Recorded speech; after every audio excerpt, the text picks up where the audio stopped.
Hey guys, welcome back to my addiction talk, and this is my first real episode since my last one was just an introduction to my little podcast. And today we're gonna be talking about how addiction works and just little stuff like that. So addiction is made up of a variety of different factors, all over usually like a long period of time, and typically due to like an immediate hardship or just like a catalyst event that like what's the word I'm looking for, pushes you in to like addicting. It pushes you into being like addicted and to like abusing any kind of drugs, alcohol, or whatever it possibly may be. That's just the most basic stuff. I mean, when we're experiencing hardship, we're more likely to use drugs and alcohol, considering no happy or healthy person is really going to be involved in that, because there's no reason for you to be drinking or taking drugs or smoking every single day unless there's something wrong. So the first thing you can usually notice about addiction is that that person is usually very unhappy, insecure, depressed, anxious, etc. Because addiction is the result of emotional dysregulation. Sorry. The chemicals alcohol and drugs create a delusion for people who take them, especially because they release a false sense of dopamine. So like whenever you're taking drugs or you're taking alcohol, whenever you feel drunk or high, you feel at peace, you feel happy, you feel excited, and then after, obviously, you feel sick if you take too much. But it's all a way to cope, and it's all a way to just get over what you're dealing with. But it's a temporary solution to a long-term problem, and it's not going to work other than whenever you're feeling the highs of it. And the lows are so much worse, and the effects of it are so much worse than the feeling you get whenever you are taking drugs or alcohol. I mean, it's not worth it to take all of that, especially considering what it does to you and it does to your family. I mean, it's literally alcohol and drugs are delusion. I mean, drugs and alcohol are promoted to people my age, obviously, people who are in their college and in their 20s, because it's supposed to make you happy, it's supposed to make you feel good, but it really does for a second. That's what it does. That's what it's supposed to do. But then after that, you just feel like crap, and it's going to ruin your life if you aren't careful. I mean, why do you think, I mean, this is the whole purpose of them. Why do you think drugs are prescribed to recent surgery patients? Because the pain is so unbearable. The pain is so unbearable that you can't just sit there and deal after your leg has been amputated. Like, you can't deal with that. It'll make your body shut down. That's what they're for. But when you misuse them and you feel that good feeling, you're gonna get addicted. It's just unsafe to even try to use any type of like pain medicine or something like that after you're supposed to. After your dosage is done or after you stop feeling pain.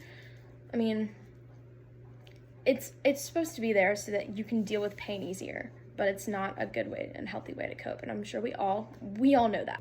Also, the most misleading thing I feel like about drugs and alcohol is that it makes you feel like the pain has gone away. It makes you feel like all your life is perfect, all your life is great. Oh, you're so happy, you're so confident. You can go talk to that girl you wanted to. You can go hang out with that guy you're too embarrassed to go hang out with when you're feeling a little tipsy or feeling a little high. But that pain and that insecurity, it's still there. It still exists. You're just trying to cover it up, and it's not gonna work. But also, like, whenever you drink and you try to get high, I mean, it just encourages you to keep on going and keep on going and keep going and keep being active in what you're taking, because it feels so good. So why would you want to stop? Also, your tolerance will build up, so you'll need more anyway, which will make you even more sick.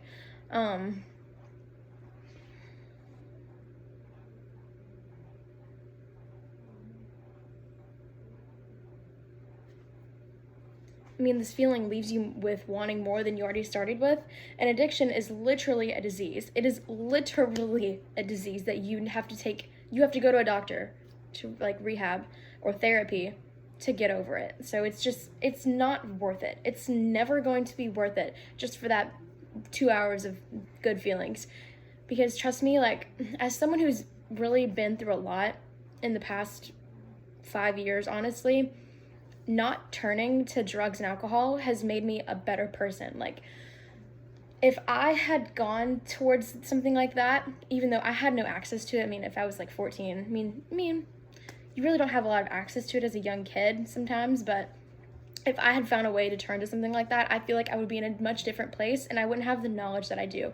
So if you're feeling like, well, there's no other way out, there definitely is. If you stick through what you're going through, and if you work hard into getting over it and work hard to motivate yourself and motivate yourself to keep going and keep pursuing your dreams and your goals and to be happy again, because you have to want the happiness. If you don't want to be happy and if you want to just sit in your misery, you're not going to change and you're going to turn to something like that. I mean, it's true. And I feel like since I really stuck it out and just kept on going, that I've learned a lot. And I'm only 17 and I know that I have a whole life ahead of me.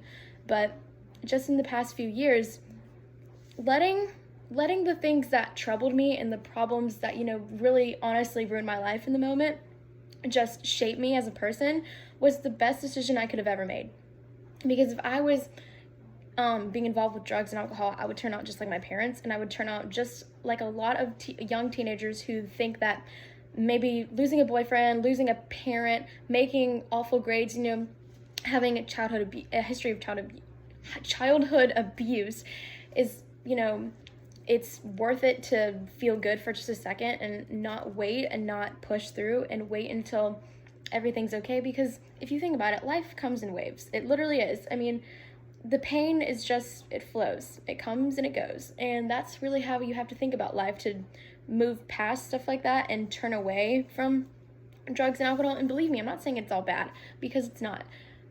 It's there for fun. It's there to help you. It's just there. What we do with it, is our own responsibility. And if you're going to drink or you're going to smoke, you have to do it within a certain limitation so you don't hurt yourself and other people. So, I mean, personally, I've been told by multiple people who have experienced addiction that if they knew the trouble that it would cause them and their family and their friends around them and just their lives in general, they would have never drank or never smoked again for the rest of their life, because it caused them so much trouble that more than what they started with. That's what it'll do if you aren't careful. I mean,